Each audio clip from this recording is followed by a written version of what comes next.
Hello guys, this is Genuine Gaming, giving you my top 10 essential tips in playing Kingdoms of Amalur Re-Reckoning in very hard difficulty, after playing it 300 plus hours.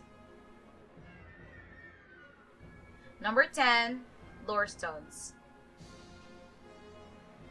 Always keep a lookout with lore stones. Not these kind of stones, but these stones. These stones will give you passive bonuses for a period of time, while lore stones will give a story about the lore of the game, and it also gives you experience points. Aside from giving you experience points, lore stones will give you passive bonuses if completed the set.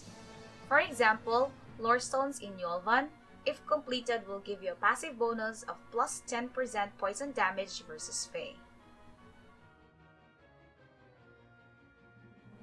Number 9. Curse and Poisons. You can remove curse and heal your character from weakening poisons by going to a healer. You acquire curse when you fail in opening a warded chest. Poisons are acquired when you get hit by enemies that deal poison damage. These weakens your character, and one way of removing them is through a healer. It will cost you some gold, but I think this is better than dying so easily. Number 8. Respec early. In the beginning of the game, you are given 3 extra ability points distributed in the 3 ability trees. 1 in the Might ability tree, 1 in the Finesse ability tree, and 1 in Sorcery ability tree. My tip is to respec your character as soon as you can, so that you can reassign these ability points as you see fit. If you focus on just one ability tree, that would mean that you get 2 extra ability points at your disposal.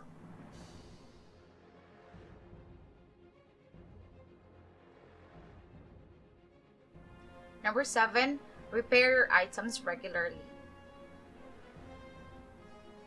Over time, your weapons get worn out with a constant use. My tip is that before you go dungeon crawling or finishing a quest, I would suggest to repair your gears in shop, or buy repair kits if your blacksmith skill is high. It would be a waste of time to run back to the entrance while in the middle of the quest, or when you're in a cave or a dungeon because you have a broken weapon or armor and you don't have any repair kits. Destroyed weapons does not deal damage, and destroyed armor does not give you any armor at all.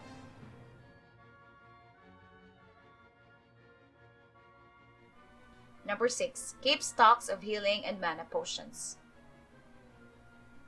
I usually keep 40 plus healing potions, 20 plus healing regeneration potions, 20 plus mana potions, and 20 plus mana regeneration potions. This is so that I don't have to go to a shop in the middle of a quest because I run out of potions. In playing in a very hard difficulty, potions are necessary because your enemies deal more damage than usual. Number 5. Familiarize your weapon. Familiarize the number of combo you can connect with your weapon before it reaches its end.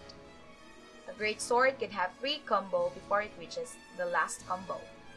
A staff has 2 combo before it reaches its end. A chakram has 3 combo before it reaches its end. Before the end of the combo, your attacks may still be cancelled with dodge or a block. However, when it is at its end of the combo, it is locked in, meaning you cannot anymore cancel your attack. If you have 2 or more enemies, do not lock in your attacks. Do not use the end of the combo as much as possible.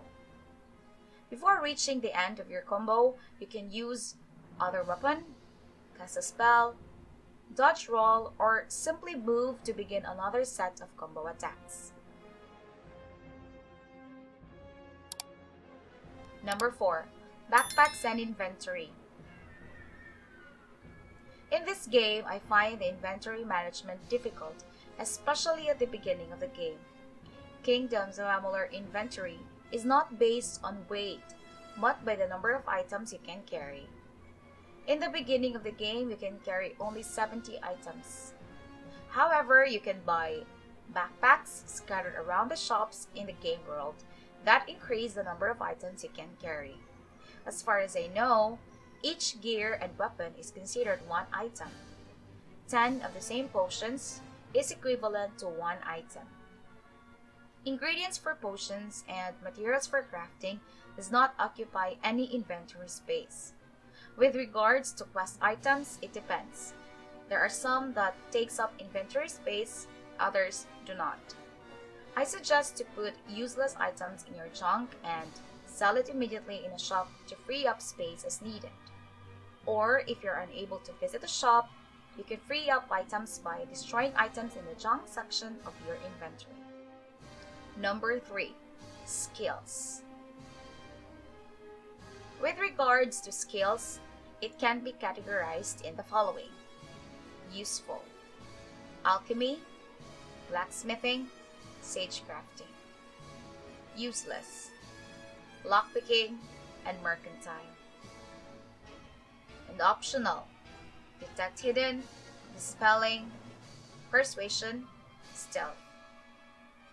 It would be nice to note that blacksmithing and sagecrafting is overpowered. If you have the right materials, you can create a more powerful weapon compared to what is found in the game. Lockpicking and mercantile are useless skills. Lockpicking is relatively very easy compared to Skyrim. In Skyrim, if you don't have high lockpicking skills, even if you have hundreds of lockpicks, you cannot open some chests because of difficulty. In Kingdoms of Amalur, usually with 6 to 8 tries, I can open the most difficult locks in the game without lockpicking skills. Mercantile skills is not really needed because gold is abundant in this game. Number 2. Extra activating buttons for game controllers. If you are using a keyboard and a mouse, you can assign 10 abilities in a given set of time. However, you can activate it one at a time because you need to press the right mouse button for it to be activated. Some combos using a keyboard and a mouse is quite a hassle and difficult compared to game controllers. With game controllers, it is easier to make combos with your spells. However, you can only use 4 spells or abilities at a time.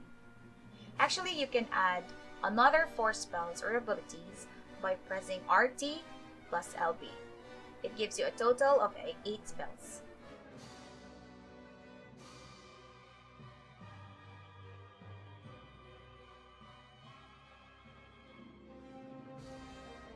Number 1. Fate Potion. I keep 10 Fate Potions at a time. If a boss is too difficult, usually I drink a Fate Potion to fill up my Fate meter and go to a Reckon mode. The formula of Fate Potion is given as a reward after finishing the quest, The Coming Storm. Essence of Faith, which is the ingredient needed, is found on enemies killed during the Reckon mode. However, you need 5 levels of alchemy skills in order to brew this potion. This tip may sound like cheating, however, it is part of the game, so I believe it is not. So, those are my top 10 essential tips in playing Kingdoms of Amalur RE-RECKONING. If you have other tips to help other players in their gameplay, feel free to write them in the comment box below. Do not forget to give this video a thumbs up, and if you want to support my channel, you can click the subscribe button below. See you in the next video. Ciao!